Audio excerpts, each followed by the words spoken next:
ജീവിതത്തിൽ ഒരുപാട് സാമ്പത്തിക പ്രശ്നങ്ങൾ മൂലം ആത്മഹത്യ ചെയ്യാൻ തീരുമാനിക്കുന്ന ഒരു യുവാവ് അയാളെ ആ ഒരു ഘട്ടത്തിൽ അയാളുടെ ഫോണിലേക്ക് വരുന്ന നോട്ടിഫിക്കേഷനാണ് പിന്തിരിപ്പിക്കുന്നത്. തന്റെ അക്കൗണ്ടിലേക്ക് വലിയൊരു എമൗണ്ട് ക്രെഡിറ്റ് ആയിരിക്കുകയാണ്. ഈ എമൗണ്ട് എവിടെ നിന്നാണ് വന്നതെന്ന് അറിയാതെ നിൽക്കുന്ന ഒരു സമയത്ത് അയാൾക്ക് മുമ്പിൽ ഒരു വണ്ടി കൂടി വന്ന് നിൽക്കുകയാണ്.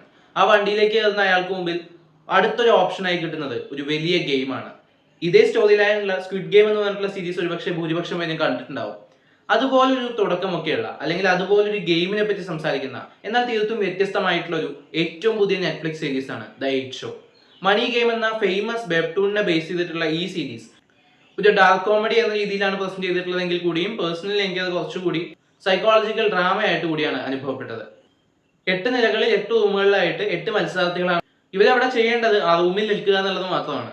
അവിടെ നിന്നുകൊണ്ട് അവർക്ക് ഓരോ നിമിഷവും പൈസ കിട്ടിക്കൊണ്ടേയിരിക്കും. ആ പൈസ അവിടെ തന്നെ ചെലവാക്കുകയോ പുറത്തു കൊണ്ടുപോവുകയോ ചെയ്യാം. ഈ മത്സരത്തിന് ചെറിയ ചില നിബന്ധനകളൊക്കെ ഉണ്ട്. ആ നിബന്ധനകളൊക്കെ പറഞ്ഞു പോയി കഴിഞ്ഞ് കഥാപാത്രങ്ങളെ ഇൻട്രൊഡ്യൂസ് ചെയ്യാനൊന്നും വലിയ സമയം എടുക്കാതെ നേരെ ഗെയിമിലേക്ക് കടക്കുകയാണ് ഈ സിനിമ. ഗെയിമിലുള്ള ചില ട്വിസ്റ്റ് ആൻഡ് ടേൺസ് റിവീൽ ചെയ്യുന്നതോടുകൂടി കഥയുടെ മൊത്തം മൂഡ് നാലാമത്തെ മൂന്നാമത്തെ എപ്പിസോഡൊക്കെ കഴിയുമ്പോൾ അങ്ങ് മാറും. പിന്നീട് അങ്ങോട്ട് മനുഷ്യനുള്ളിലെ വൈൽഡ് ആയിട്ടൊരു വേർഷനെ എക്സ്പ്ലോർ ചെയ്യുക, അല്ലെങ്കിൽ അത്തരത്തിലുള്ള ഇമോഷൻസ് എങ്ങനെയൊക്കെ പുറത്തു വരുന്നു, എത്തരത്തിലൊക്കെ അത് പ്രകടമാകുന്നു എന്നുള്ളതിനെ കുറേയൊക്കെ വളരെ ഡീപ്പായിട്ട് പ്രസന്റ് ചെയ്യുക എന്നുള്ളതും കൂടി സിനിമ കാണിച്ചു വെക്കുന്നുണ്ട്. പ്രധാന നായക കഥാപാത്രം അത്ര വെൽ ഡിഫൈൻഡ് ആയിട്ട് തോന്നിയില്ല, എന്നാൽ മറ്റു കഥാപാത്രങ്ങൾ ഗംഭീരമായിരുന്നു. പ്രത്യേകിച്ച് 8ാം നിലയിലുള്ള ഒരു സ്ത്രീ കഥാപാത്രത്തെ കാണിക്കുന്നുണ്ട്. അവരുടെ ക്യാരക്ടറിനെ നമുക്ക് ഈ സീരീസ് പകുതിയാവുന്നതിന് മുമ്പേ എടുത്ത് കിണറ്റിലറിയാൻ തോന്നും. അത്രയ്ക്കും വളരെ ഡീപ്പായിട്ടുള്ള ഒരു ക്രൂരമായിട്ടുള്ള ക്യാരക്ടറായിട്ട് പ്രസന്റ് ചെയ്തിട്ടുള്ളത്. കാരണം അവരുടെ പെരുമാറ്റ രീതിയൊക്കെ നിങ്ങൾക്ക് കാണുമ്പോൾ തന്നെ അത് ഫീൽ ചെയ്യും. അത്രമേൽ സില്ലി ആയിട്ട് കാര്യങ്ങൾ കണക്കാക്കുന്ന ഒരു ക്യാരക്ടറിനെ ഇങ്ങനൊരു ബേസിലേക്ക് വളരെ നെഗറ്റീവ് ഷെയ്ഡോട് കൂടി പ്രസന്റ് ചെയ്യുമ്പോഴുള്ള ഇമ്പാക്ട് വേറെയാണ്.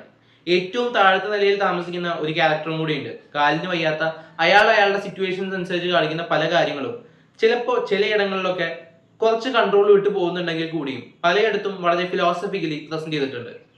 ഒരു ഗ്രേ ഷെയ്ഡിൽ നിന്നുകൊണ്ട് എല്ലാ കഥാപാത്രങ്ങളെയും ഒരു ഗ്രേ ഷെയ്ഡിൽ നിർത്താൻ അവർ പൂർണ്ണമായിട്ട് ശ്രമിച്ചിട്ടുണ്ട്. സ്ക്വിഡ് ഗെയിമിനോളം എക്സൈറ്റിംഗ് അല്ല, സ്ക്വിഡ് ഗെയിമിനോളം എൻഗേജിംഗ് അല്ല ഈ സീരീസ്. അതിലെ ഓരോ ലെവലുകളിലും ഓരോ ഗെയിമുകൾക്കും ഉള്ള ഒരു വിഷ്വൽ എക്സ്പീരിയൻസ് ഒന്നും ഇതിന് നൽകാൻ സാധിക്കുന്നില്ല. എന്നാൽ ഇതിലേക്ക് വരുമ്പോൾ കുറച്ചുകൂടി ഡീപ്പായിട്ടുള്ള ഒരു സോഷ്യൽ എക്സ്പെരിമെന്റ് കൂടി നമുക്ക് ഇതിൽ കാണാൻ സാധിക്കും.